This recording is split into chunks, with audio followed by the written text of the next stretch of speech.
Helen Lawrence. The date is October the 9th, 2006. We could start with the first topic. You were born in Muncie? No. Okay. Go ahead. Okay. I was not born in Muncie, so I'm not a native of Muncie. But my husband came out to Muncie to be interviewed for a job, an opening that was in the business department at Ball State Teachers College. And of course he had to come by train, and it was in the south end of town. And then he had to walk up Walnut Street to get a bus at the corner where Penny's was, and then on out to Ball State.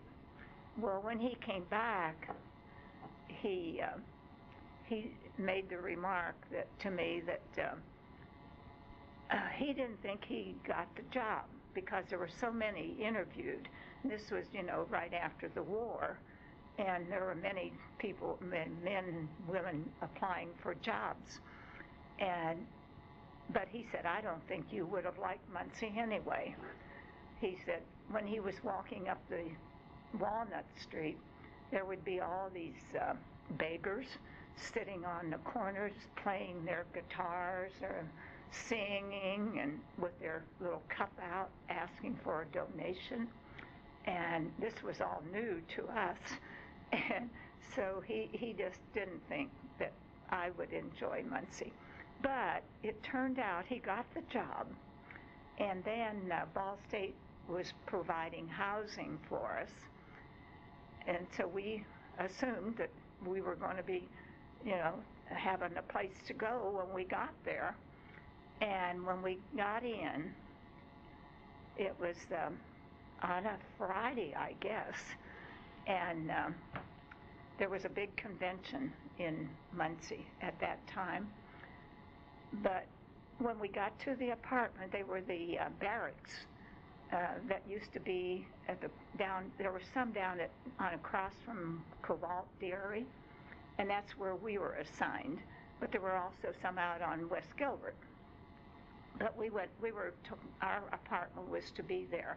When we got there, I had my father, who was, he was aged then, 14, he must have been 64 or 65 years old, and,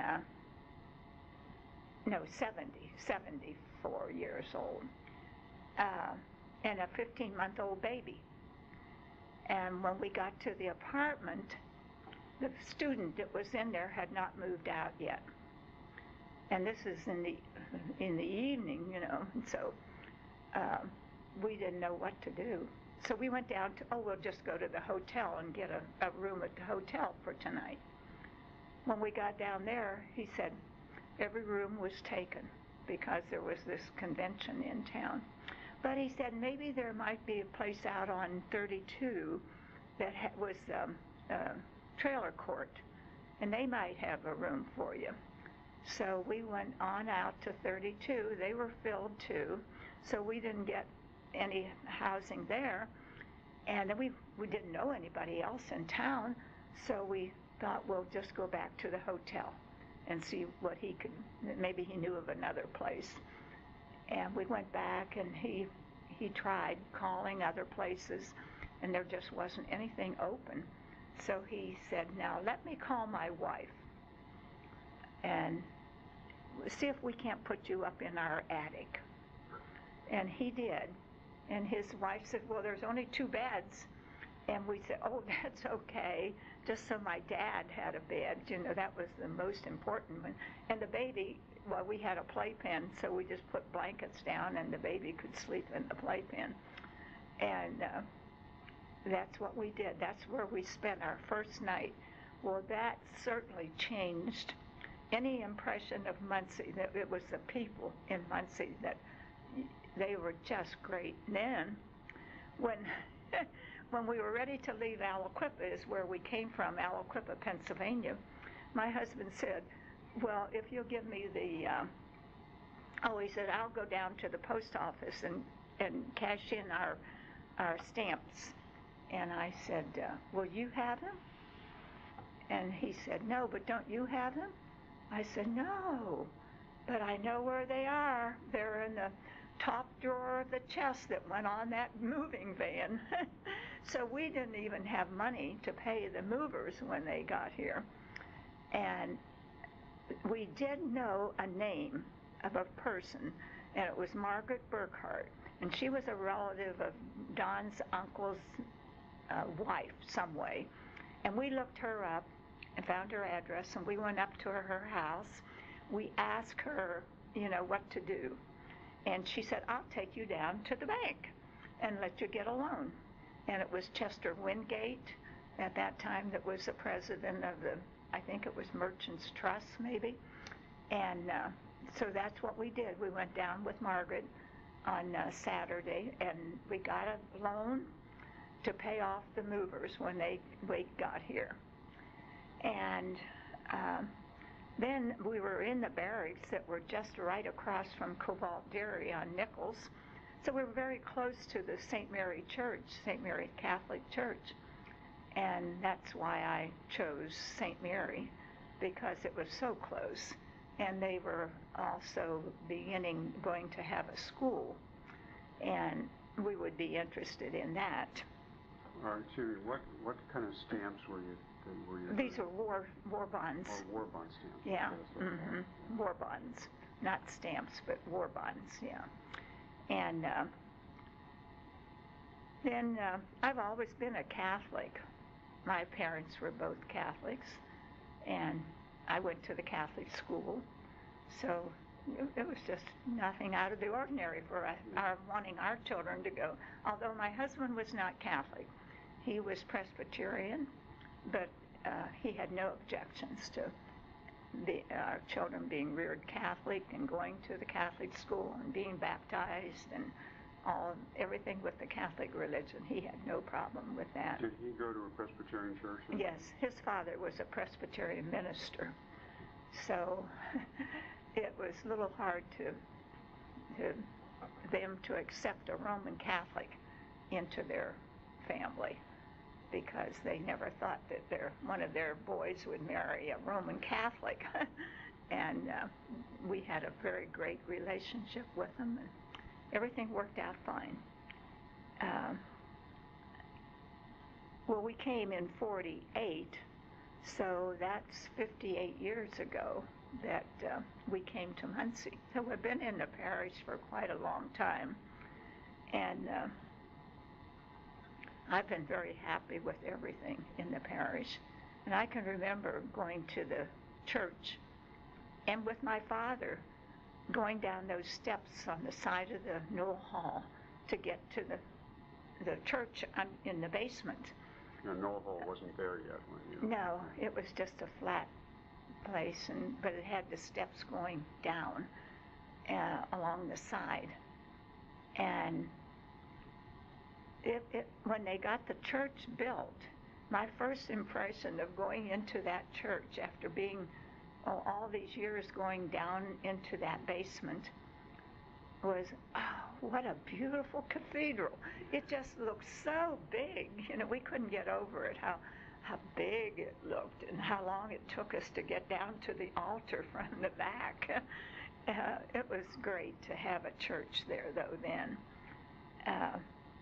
And I can remember going to the Women's Association, and none of these people are living now that names that I can remember that were very active in the Women's Association. I didn't get active in the Women's Association right away because within the next 10 years we had 3 more children. So it kept me quite busy until the oldest one was going to kindergarten. Then I got involved again in school activities. But I can remember going to carry-ins in this old rectory, and it's no longer here. But they had one room that was just long and narrow. And by the time they got the table in there, long table, with the chairs around it, you hardly had room to get in between the chairs and the walls. But these are the names of people I remember were the Lyshoes, Ray and Jeanette Lyshoe, Grace Hart, and then there were two other Harts, Kathleen Hart and what was the other Hart's name? Ruth Hart, yeah. And I remember Kathleen Meehan, of course, and then there was the organist, Catherine. Oh, I'm not sure what her last name was now, but she was very active too. And then John and Holder, maybe. Yeah, Holden. Yeah. Catherine Holden, and then John and Maxine Kiefer, and Earhart's. Wayne, I think, and I'm not sure what his wife's name was, but these were all people that seemed to know everything that was going on, and they took over, everything. And Thelma Gillespie was another one. I think that's... Where they met was this house that was torn down, is that correct? Yes, that was the old rectory, yeah. And it was a house that was next to the Knoll Hall, yeah, right there, And I just remember going to carry-ins in that place. And then I think our son, who was the oldest in our family, went to the first kindergarten in the school. But I think there was a class that met the year before for kindergarten. And then our son was in the next year, but he was the first one in the new building there. There was never any any question about where our children were going to go to school. They would go to St. Mary. How many grades did they have? They had 6 then. And all our children went through with just 6 grades. And then they went to Burris from then. Some of the priests that over this period of time was Father Mahler. I can remember Father Mahler so well. He baptized our first child here, and he brought the baptismal certificate right down to the house afterwards and made a visit. And I thought, oh, that was so nice, because we were still in the barracks.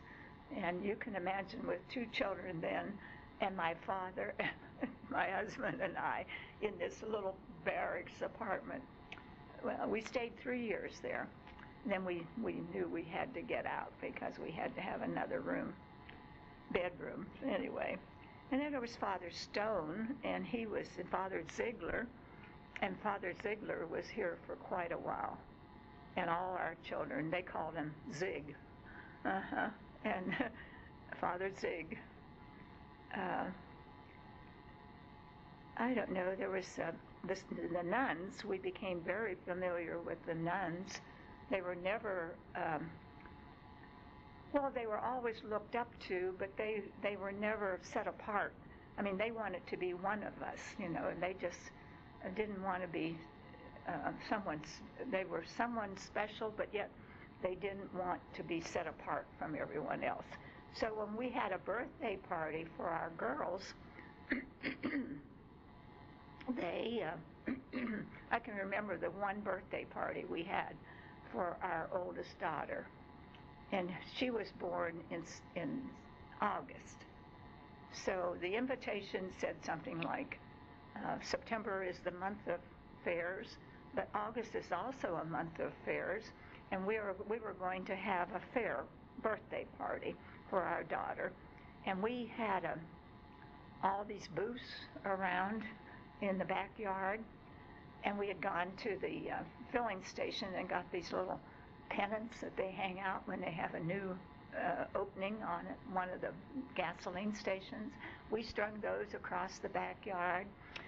On the invitation, they were asked to bring their favorite stuffed animal, or their favorite animal to enter in the show, the animal show, and also a painting to enter in the art exhibit. And the sisters, Sister Donna and Sister Marie Harold, came to the birthday party. And they had this little dog, a Dachshund, that had a zipper underneath, and it had little babies in there. And they won the prize because everybody thought that was the cutest little animal that anyone could want. And how old was your daughter? What? Oh, she might have been 7 or 8, because she was going to St. Mary to school then, and Sister Donna and Sister Marie Harold were, and there was. Where did the nuns live? Oh, they lived in the Bishop's Manor now. That's where they were. Yeah, and our children felt at home when they went there.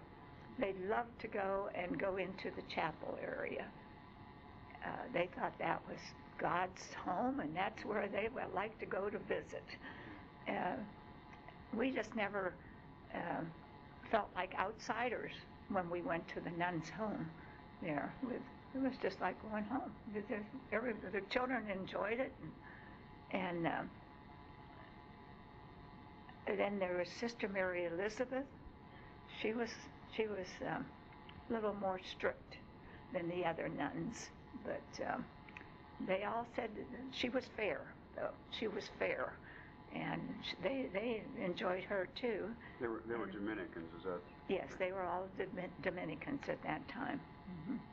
And then there was Sister Philothea, and I think that's about all that I can remember. Well, there's one other one, and she is still living. Sister Marie Harold died not too long ago, and we always corresponded with these nuns after they left here. Did they do the religious instruction, or did Father Monsignor Sear?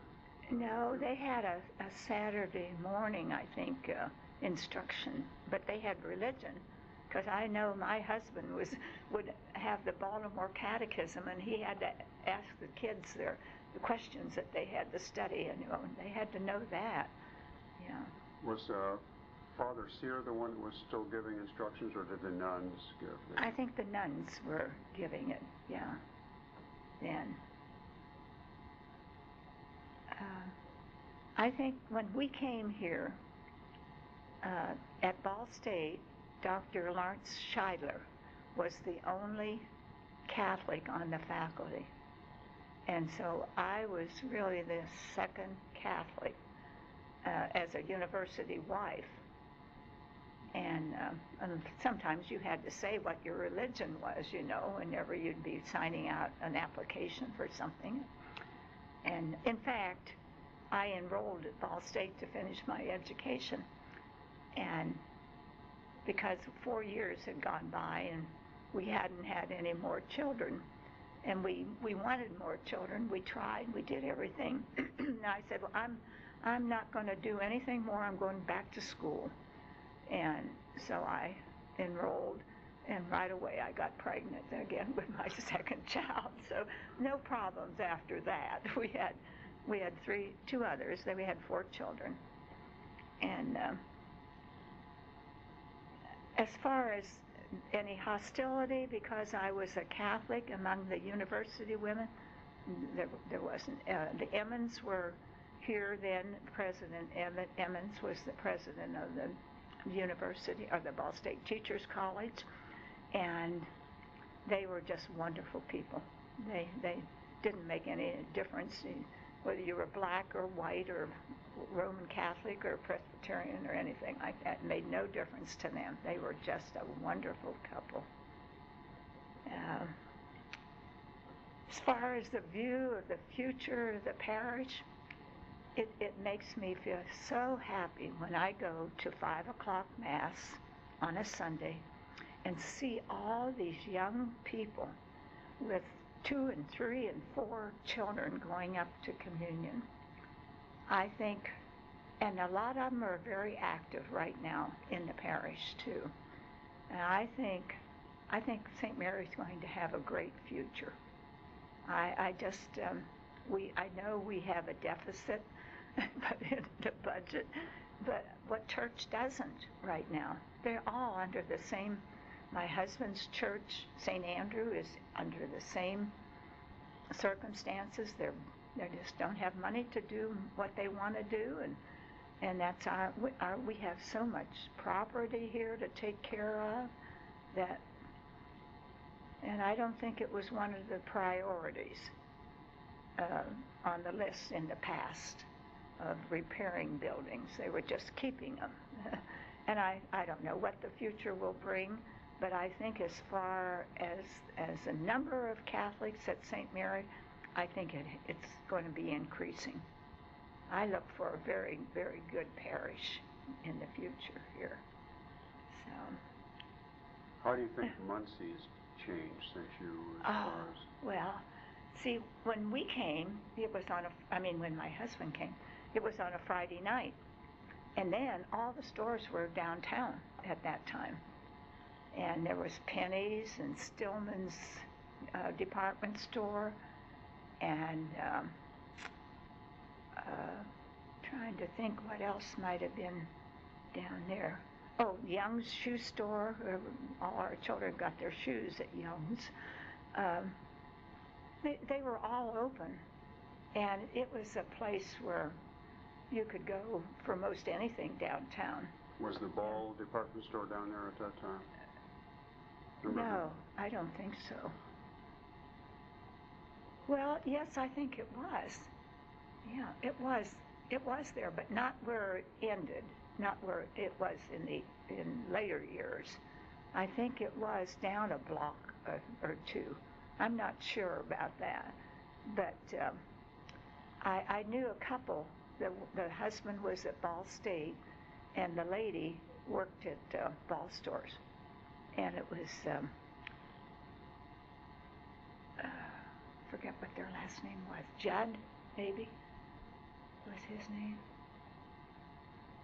I can't remember the name. But did they have a women's association at Ball State that you? Oh yes. Club? Yeah. Well, it wasn't Ball State University Women then. Yeah. It was. That's what it was then. But now they've taken in the staff, women too, and so it's wives and women. No. Yeah, they had it because I was honored when I was a 50-year member of the University Wives. They had a meeting where they honored all those that had been there 50 years, and they do it now every year. And so, did you have much contact with the Ball family at all? No, I don't think so, other than knowing that they were the founders, but I didn't know them personally. I knew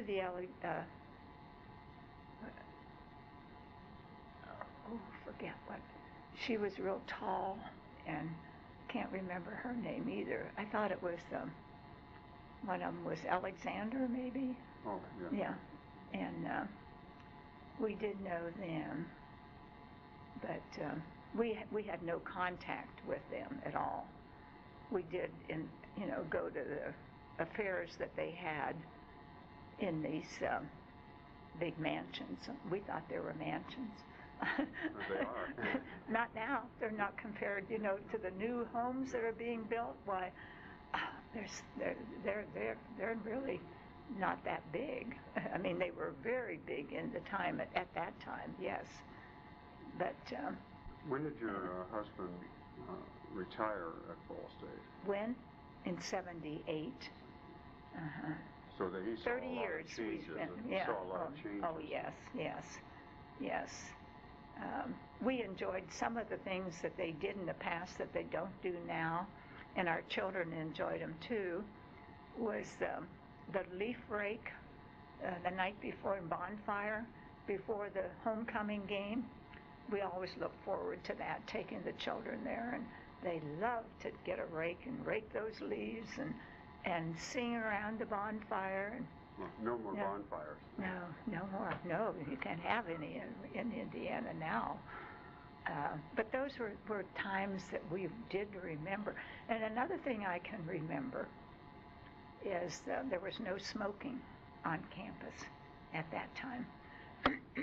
Even the men that had teaching positions had to put out their cigarette at the sidewalk before they entered the campus grounds. It's come around now. It's the same way. It's the same way now. And this is a funny story, but we were at a University Wives. No, not University Wives, just a carry-in. And we used to have them out over in Lucina Hall. That was the big place to have a faculty meeting. And this was a faculty meeting, and it was a dinner, and we had women that smoked. And of course I was one of them, and there were no ashtrays on the table. So after we ate dinner, we got up and went to the restroom to have our cigarette. Well, when it came time to go out, the door was locked to the restroom. And how accidentally it got locked, but it did. And we banged on the door, and we called, and who should come to the door to let us out but Dr. Emmons himself. And he knew the smoke would just roll out of there, and he knew we were smoking. But then, from then on, when we had a faculty dinner, there were ashtrays on the table. He relented, and he let us, those that wanted to smoke, they could smoke. Well, the men could go outside and smoke, but we couldn't smoke then. And this was not really near the time when we came to Muncie, but it was afterwards that then they allowed the smoking to go on. But it wasn't really for health reasons, do you think, was it? I don't know what it was really, whether it was protection of the property, or they didn't want any fires, and well, I really don't know. But we didn't have, a lot of the buildings then. The teachers' college was not there.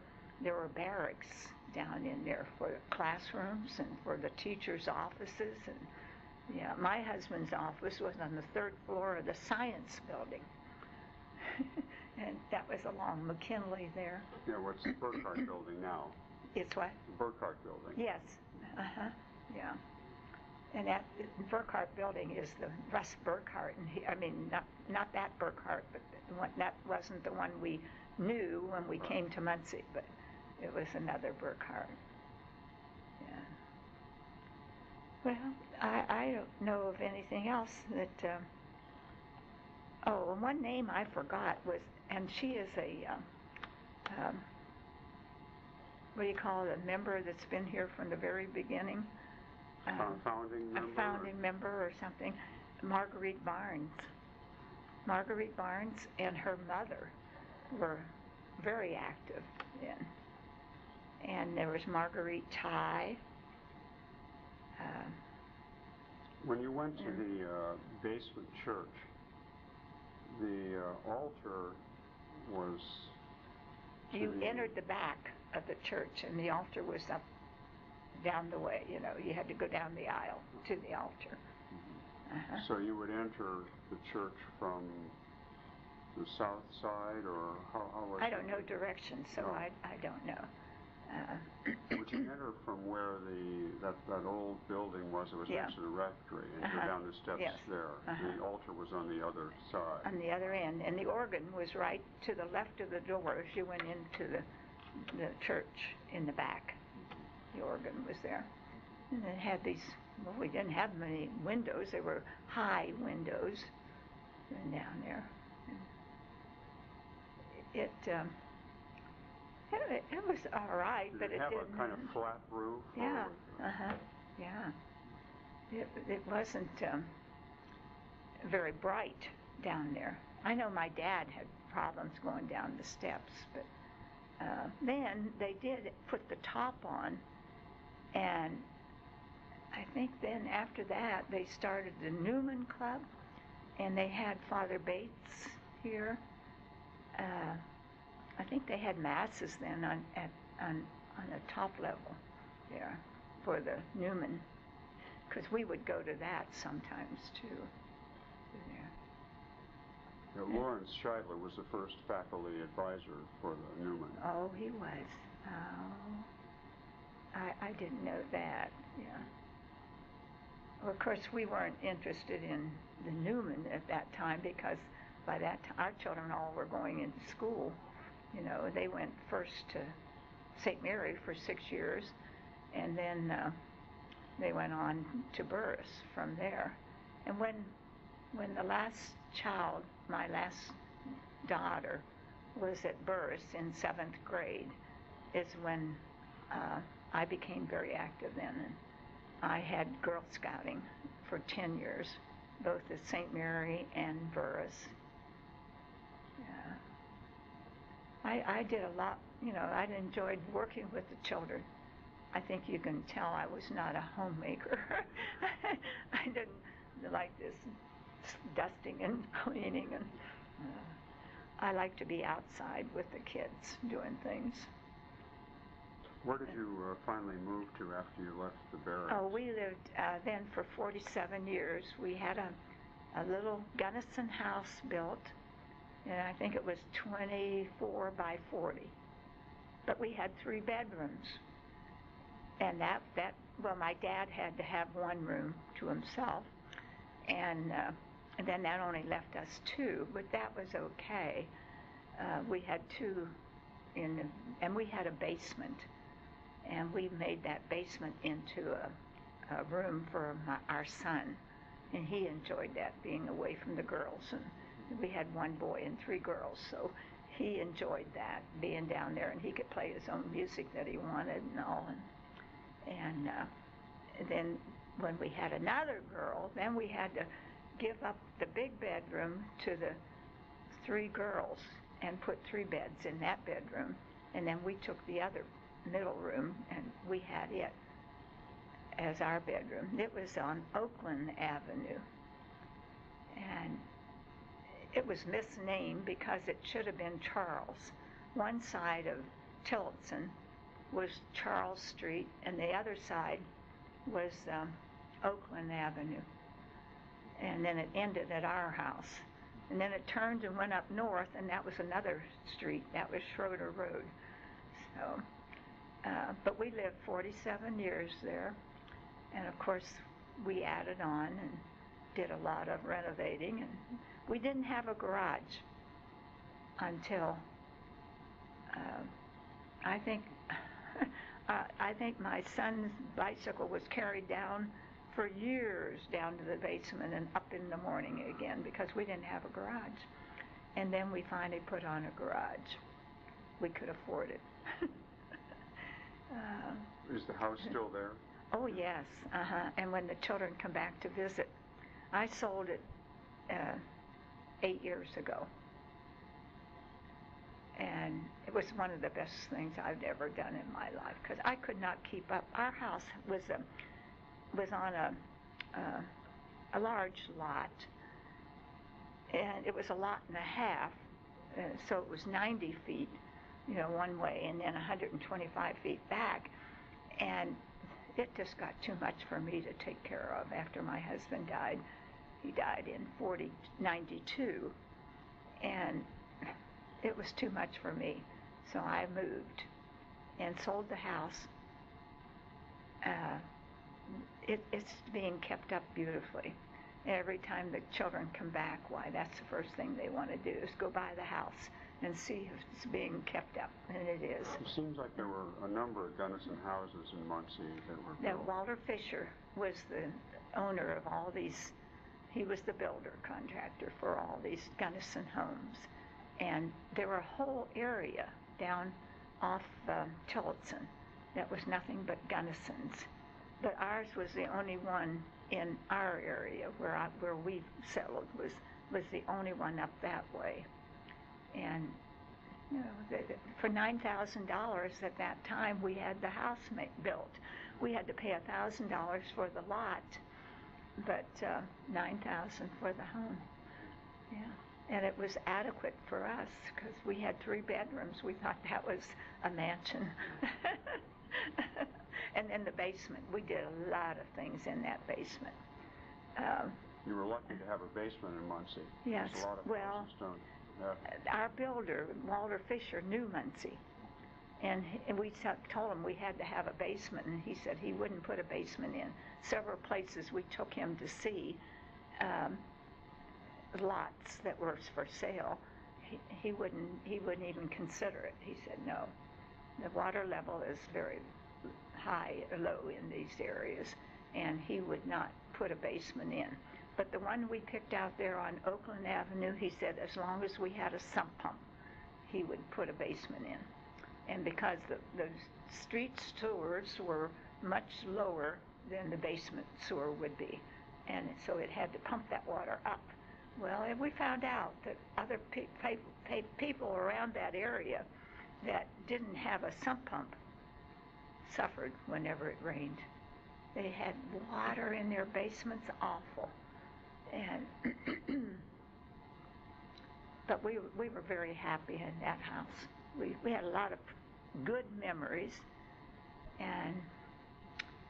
but I just couldn't keep it up. So it's still there. Yeah. Do you remember when other Catholics were hired at Ball State that you came to know? Yes, I think Peroni. No, they weren't hired at Ball State, but they were another Catholic family that moved in. It was Charles and Charles Peroni, not the judge, not the judge. No, this might have been his brother, and they had umpteen children, and they had a Gunnison, but the biggest Gunnison that there was.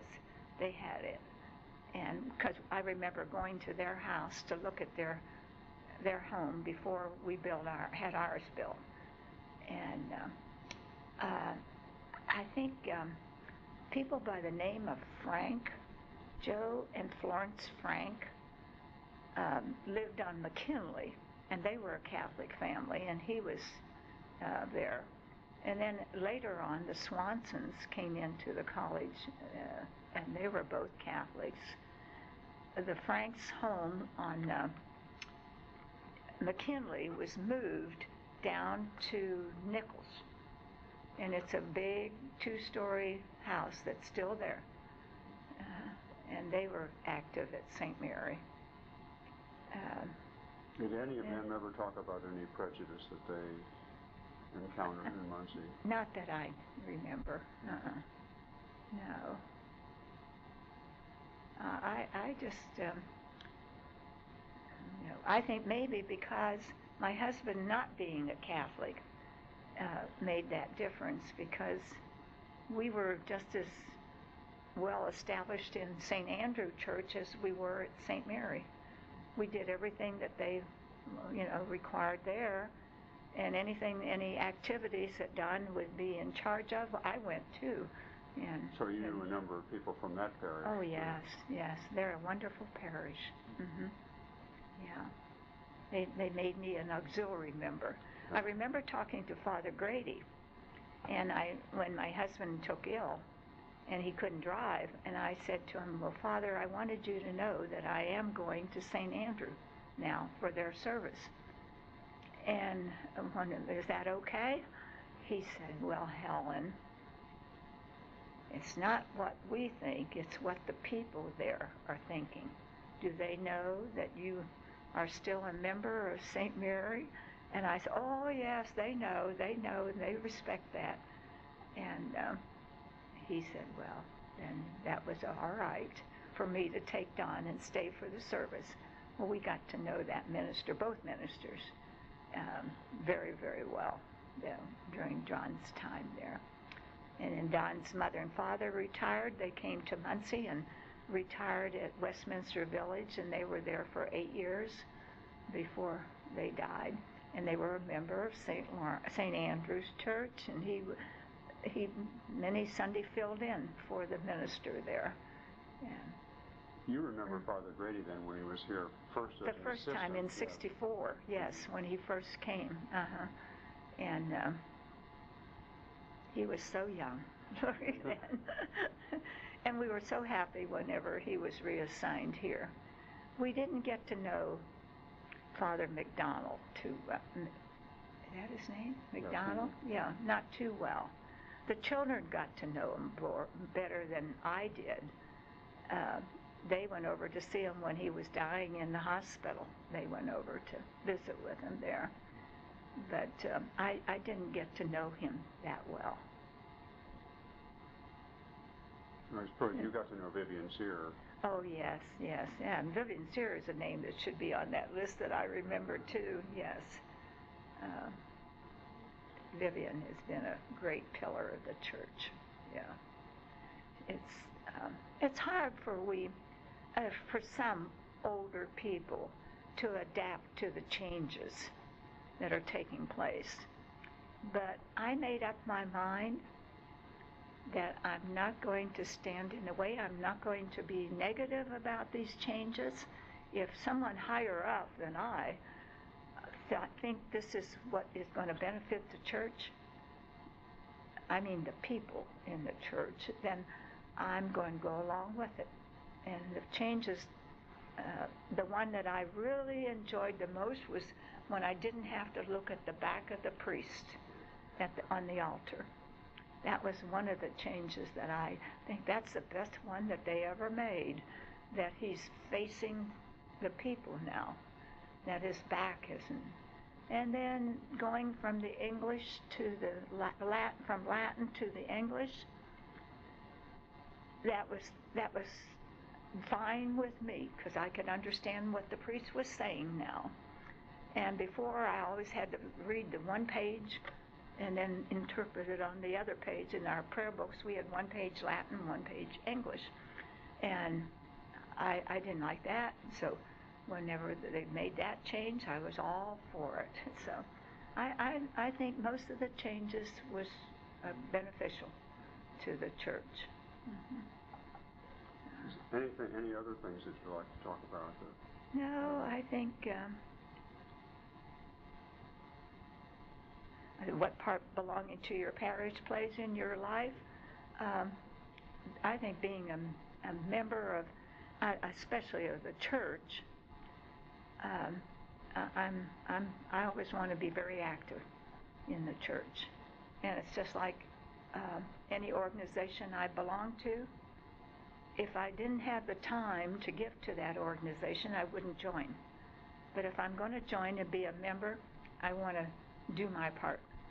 And I can remember when I was president of the Women's Association that this lady was asked to do something. Oh, she was asked to be the president of the Women's Association.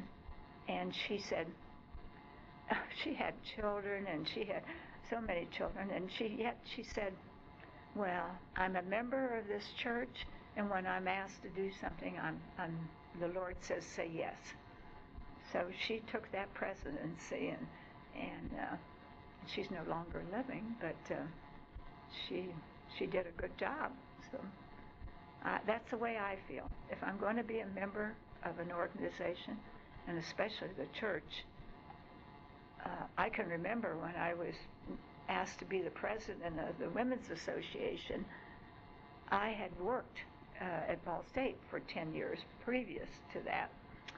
And so I didn't know as many women in that area right then. And I said yes, but I was vice president first. So I followed that president around, and I had a little black book that I wrote things down in, and because next year I knew I was going to be the president. If this person was very willing to do things, I had that after her name, and we got along fine. It was a good year. Where did you work at Ball State? I worked as a financial secretary in the development and alumni office. So they don't think that's a very important job. Anything connected with money, they just think, anyone can count money.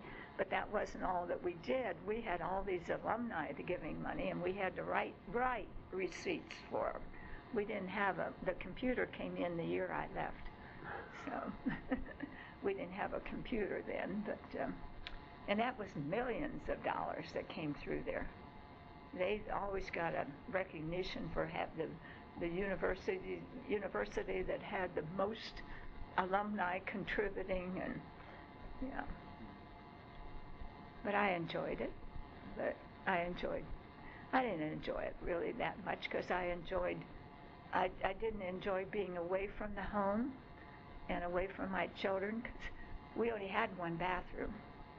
And that meant 6 of us had to be out of there by 7:45 every morning.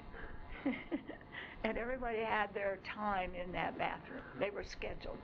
And then you had to come out and wash your dishes, eat breakfast, and then back to the bathroom. Then you had to wash your dishes. We had a real setup going. And then during Lent, we always said a couple of decades of the rosary before they went to school. And I have one daughter that's very slow. And she takes her time doing things. She never got finished in the bathroom on time. We always had to call to her. Now, you've had your time, Carol. But she would get there and kneel down in a hurry, and we'd get our 2 decades of the rosary in. So, yeah. Is there anything else that you'd like to?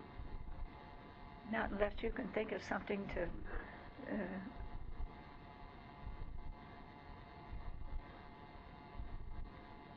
think we've covered just about everything. I think I just went down, the way it was, and